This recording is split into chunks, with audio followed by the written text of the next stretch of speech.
Hey guys, Assalamualaikum and welcome again sa Summer TV.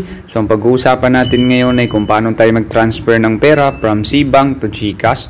Okay, so yung ginawa natin dati is GCash to Cbank. So ngayon naman is vice versa. So Cbank to GCash. So ipapakita ko sa inyo kung paano mag-transfer ng pera from Cbank to GCash. Okay, so first i-open natin itong Cbank account natin or Cbank application. So be sure na meron na tayong account guys. And then ayan, maglalagin tayo through biometrics. Okay. So, ayan. Wait lang natin.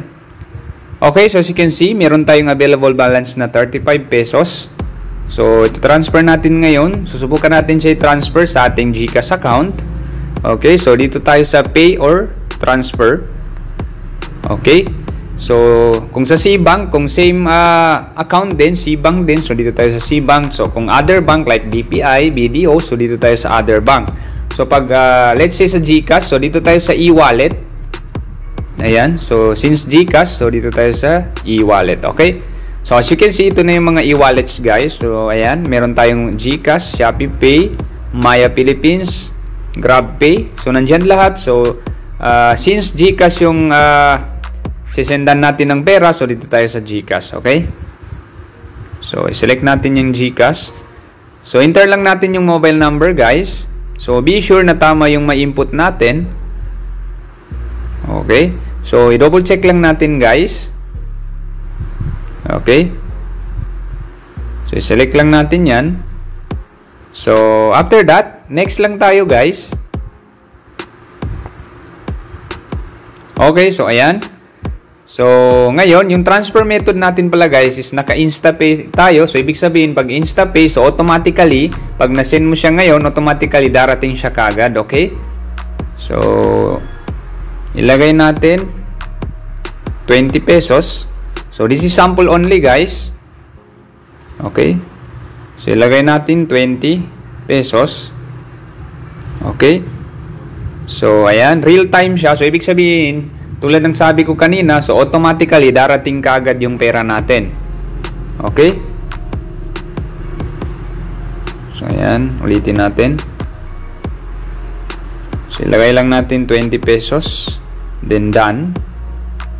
Okay? So meron siyang transfer fee na 15. Ayan, 15 free transfers left. Okay? So, ngayon, as you can see, meron siyang 15 pesos sana na transfer fee. So, since meron pa tayong natira na free transfers left, so meron tayong 15 pa. So, as you can see, ayan, nandyan naman. So, ibig sabihin, free natin ngayon isi-send yung pera sa ating GCash. So, next lang tayo. Okay, so ayan. So, ito transfer na natin ngayon, guys. So, confirm lang natin. Okay. So, ayan. Lagay lang natin yung PIN natin. Okay. So, ayan. So, transfer in progress. So, wait lang natin. So, tina-transfer na. Okay. Transfer successful.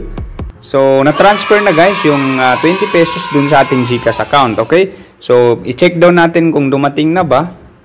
So, i-done lang natin. So, pupunta tayo ngayon sa ating GCash account. So, check lang natin kung dumating na ba yung 20 pesos. Okay. So, biometric lang tayo.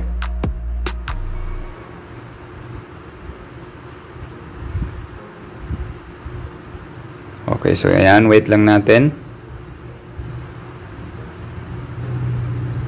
Okay, so ngayon, i-check natin dito sa okay, wait, na-exit. So, ulitin natin.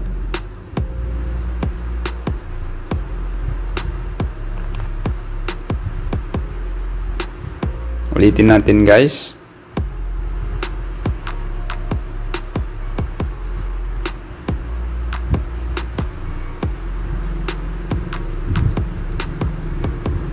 Okay, so para ma-check natin, dito tayo sa transaction.